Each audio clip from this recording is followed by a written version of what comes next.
क्या हाल है आप सबके। मास्टर क्लास इन बायोलॉजी के टेलीग्राम चैनल पर एक ये पर्टिकुलर क्वेश्चन डाला था। इसमें जो चॉइसेस, जो परसेंटेज लोगों ने सेलेक्ट की है, ऐसा लगता है कि मेल फर्टिलिटी में मोटिलिटी को लेकर के कुछ कंफ्यूजन है। सो कंफ्यूजन का सोर्स ऐसा लग रहा है कि मेल फर्टिलिटी के पैरामीटर्स में और ख़ास तौर पे कितने परसेंट मोटाइल होने चाहिए, इसको लेकर के कुछ कंफ्यूजन है। इसमें एक कंट्रीब्यूटरी फैक्टर तो ये हो सकता है कि इस तरह की जो स्टेटमेंट है वो अक्सर इंड्यूस करती है कुछ मिस्टेक। मान लीजिए इस तरह की स्टेटमेंट नहीं होती तो शायद ये परसेंटेज और ज़्यादा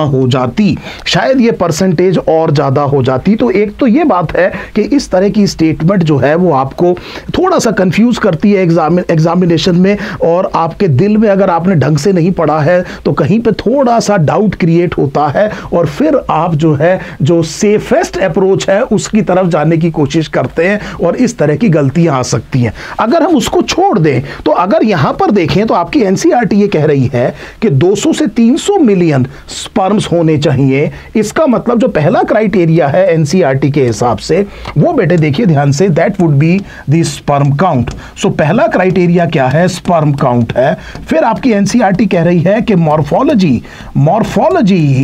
मॉर्फोलॉजी है वो बेसिकली एक इंपॉर्टेंट फैक्टर है जिसमें 60% sperms must have normal shape. और तीसरा जो क्राइटेरिया आपकी एनसीईआरटी कह रही है वो मोटिलिटी है, बेसिकली विग्रस मोटिलिटी है, and it is saying it must be at least 40%। सो यहां पर हम एटलीस्ट शब्द नहीं लिख रहे हैं, लेकिन let us right it down. चलिए लिख ही देते हैं, एटलीस्ट 40% विग्रसली मोटाइल होना चाहिए।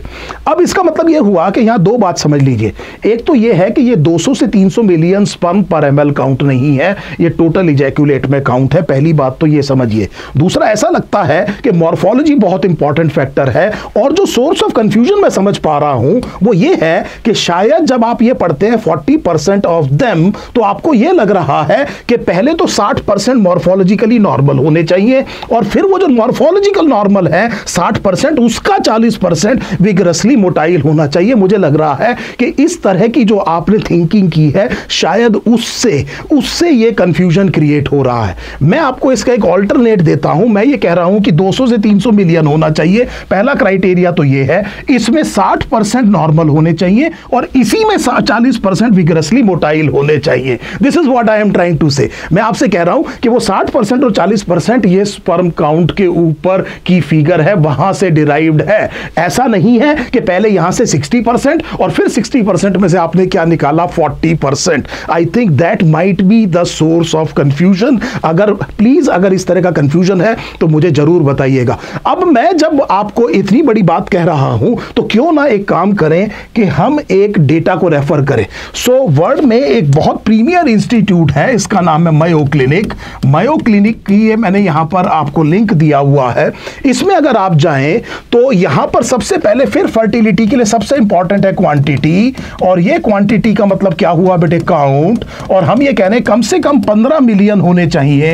अब की बार आप यहां पर फिर एटलीस्ट लिख सकते हैं, एटलीस्ट 15 मिलियन पर एमएल। याद रखिए एक सिंगल स्पर्म भी काफी है, आईवीएफ से कर दीजिए बेटे फर्टिलाइजेशन। सो एक सिंगल स्पर्म भी काफी है। मैं जनरल नॉर्म की बात कर रहा हूं। बायोलॉजी में बहुत ज्यादा एक्सेप्शंस होते हैं, एक्सेप्शंस के पीछे मत जाइए। आप 12वीं के सिलेबस पे बेस्ड बेटे नीट एंट्रेंस एग्जाम दे रहे हैं। Try to keep the things simple, do not go for exception. हमने कहा कि कम से कम कितना होना चाहिए? 15 मिलियन पर एमएल होना चाहिए। फिर हम ये कह रहे हैं कि नंबर 2 क्राइटेरिया एक्चुअली अब की बार मोटिलिटी लिखा है। सो देखिए मूवमेंट लिखा है, और उसमें थ्रेशोल्ड कितना दे दिया है बेटे? 40%। सो थ्रेशोल्ड कितना दे दिया है? 40%। Generally at least 40% must B motile और विग्रसली मोटाइल। उसमें से हमने ये कहा कि इससे कम में भी हो सकती है फर्टिलाइजेशन, पर जनरल ट्रेंड ये है। सो दूसरी बात ये समझ लीजिए, यहां पर मूवमेंट की बात करी है, मॉर्फोलॉजी की नहीं। और मॉर्फोलॉजी की बात बेटे तीसरे नंबर पर करी है, और उसके बारे में ये कहा है कि ये उतना इंपॉर्टेंट फैक्टर ही नहीं है। क्या ये बात आप समझ रहे हैं? मैंने क्यों कहा कि वहां से 60 और 40% कहां से कैलकुलेट करना है? सो मायो क्लिनिक सेज कि morphology is not as important a factor, not as important. I hope I am able to tell you in simple words how to deduce the conclusions here. अब आप ये कहेंगे कि सर एक ही side पर हम क्यों जाएं, है ना? तो हम एक काम करते हैं, हम एक और रेफरेंस रेंज आपको दे देते हैं। ये वर्ल्ड हेल्थ ऑर्गेनाइजेशन की रेफरेंस रेंज है, ये मैंने हेल्थ लाइन एक साइट है उससे लिया है, बड़ी आसानी से आपको मिल जाएगा। और इसमें अगर आप देखें तो फिर अगर आप बड़े ध्यान से देखें तो पहली जो चीज आपको दिखाई दे रही है बेटे वो 15 ml, ये 15 मिलियन पर ml, ये थ्रेशोल्ड। ये बेटे मोटिलिटी, ये देखिए मोटिलिटी, इसमें भी प्रोग्रेसिव मोटिलिटी का मतलब ये है कि इसमें इस तरह से टोटल के इतने परसेंट 32 से 75% इस तरह से मूव करके तेजी से आगे बढ़ पाए। सो यहां पर भी मोटिलिटी का जो हमें थ्रेशोल्ड दिया हुआ है वो कितना दिया हुआ है बेटे, 40% दिया हुआ है। और फिर मॉर्फोलॉजी लास्ट नंबर पे रखा है जहां पर केवल 4 to 48% है। So that gives me an idea.